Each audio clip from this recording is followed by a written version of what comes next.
Practices are where your team is made. It's the most important time that you have with your group. And it's no coincidence that championship team have championship level practices. So how do you get your team to that point? In this video, you'll hear 5 tips for elite practices from championship coaches. Each tip is designed to help you run more efficient and effective practices. If you implement these ideas with your team, you'll see your team get more out of every practice, which means they'll be prepared to play to their potential come game time. Before we get to the video, we wanted to let you know that you can get instant access to a free printable PDF of 7 drills for championship practices. Just click the link in the description. Now let's get to the video.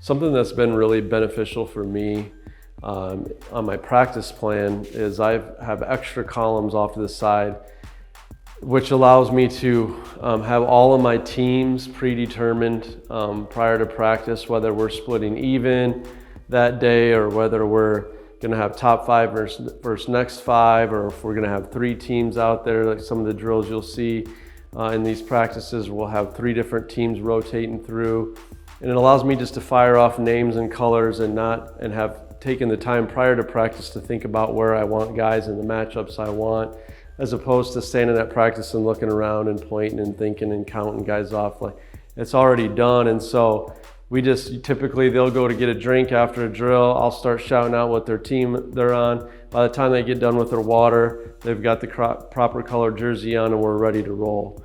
Another thing I'll do is I'll do it drill by drill. So like, for example, if we're doing 1-man shell and they're in groups of 4, I'll predetermine what those groups of 4 look like prior to practice starting.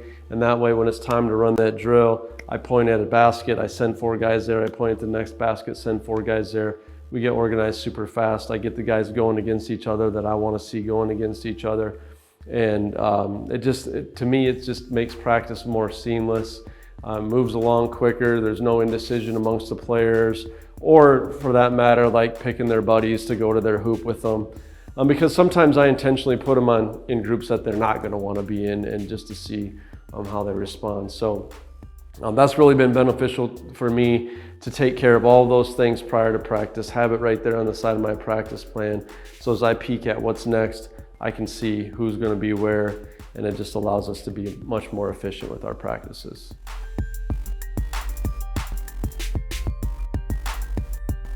You know, as a coach, I think you have to get your players ready for practice. That's part of your culture. How do you get them ready for practice? One of the things that we do is have a short team meeting off the court every day before practice, because your players come to practice with various things on their minds, whether it be a tough day at school, had a fight with their girlfriend or boyfriend, teachers give them a hard time. So when they come to you, you have to do a good job of getting them ready to practice.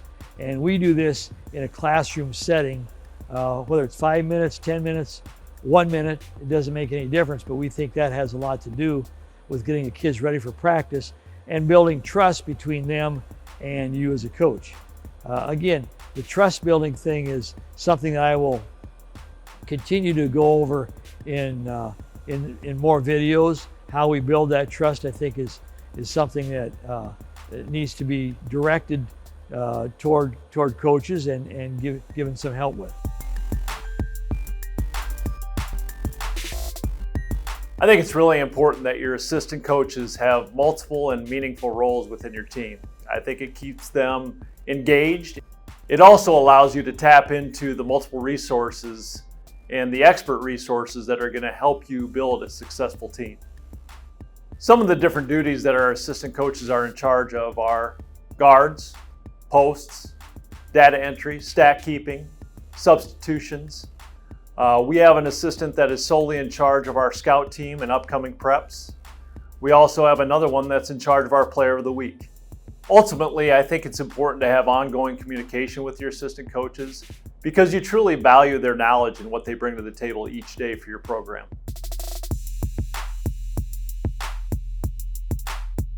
The 3 common pitfalls I find in youth coaching are these. One is lines. I see practices where they'll have like 1 ball, they'll have 10 kids in a line or whatever, and they're not getting a lot of reps in, and kids are standing around. And the more that you can get kids with basketballs and get them at baskets and moving and working on their skill, the better you're going to be. The second thing is I see individuals that get their kids running laps without even having a basketball. If you're gonna do any type of warm-up type stuff, you can even do dynamic warm-up and use a basketball. You can warm up kids with like doing ball handling and doing basic stuff that they're working on skills and get loosened up. Also, if you wanna get them loosened up a different way, have them outside of practice. Spending 5 to 10 minutes before practice starts, and you're not wasting that time of having them run laps around the gym, right? And the third thing is lectures. I'm telling you, most coaches, a lot of times you want to hear yourself, right? We want to hear ourselves talk. That's not how kids get better.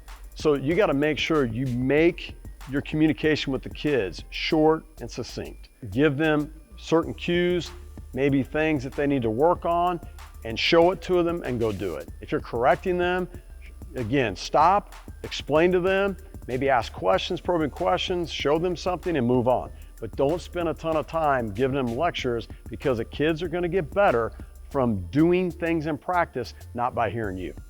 I think as youth coaches, if you think about doing these two things on a more consistent basis, you're gonna have success. One is getting more touches in a practice. Get every kid coming with a basketball if you can't bring basketballs, right?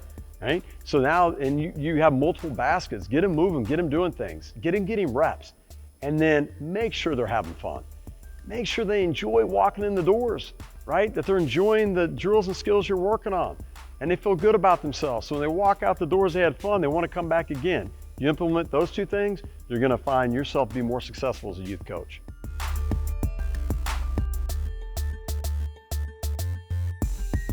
All right, include competitions. That's a big part of our, we try to have competition in everything. For example, you know, we can have a shooting drill. In our shooting drill today, I have it's got my hop shooting stations. The kids have to make 3 in a row from a certain spot. When they do, they get 1 point, okay? You gotta measure everything, either through time or score. Everything has to be competitive. And in competition, it teaches players to play harder, tougher, more together, to communicate better in order to win. Let's be honest, some of the best practices I've had are ugly practices, chaos, all that, but the players learn how to play the game through chaos. Okay, so coaches don't try to be a perfect practice coach. Okay, get them to understand chaos and play it under those duress situations. Keeping score and charting progress.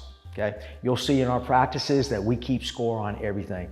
So we have a win chart that we'll show you in our practice setting. So our win chart is on the wall. So if you win in an event, you get a mark. If you lose an event, you get a mark. And then we have a rating, so you get a percentage. So if you won 5 and lost 1, okay, all right, then that would be your win percentage. You have a 5-1 record, that will be your win percentage.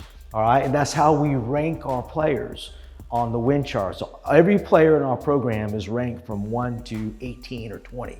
All right, so players got to compete for the ranking, okay? Don't be afraid, just because they're girls, you can rank them, you get them to compete. So when they come to you and coach, how can I move up on the rankings? Now you have their open minds, and now you can coach them. Okay, because if players are asking the why, you got to tell them the why, because that's key for players making those good decisions. We hope you enjoyed this practice planning video. If you want instant access to 7 drills for championship practices, make sure to click the link in the description so you can gain access to a free PDF. Again, if you use the ideas in this video and the drills in the PDF, you will put your team's improvement on fast forward. Make sure to click and subscribe, and then click the bell button so you're the first to know when we release more new videos. Thanks for watching.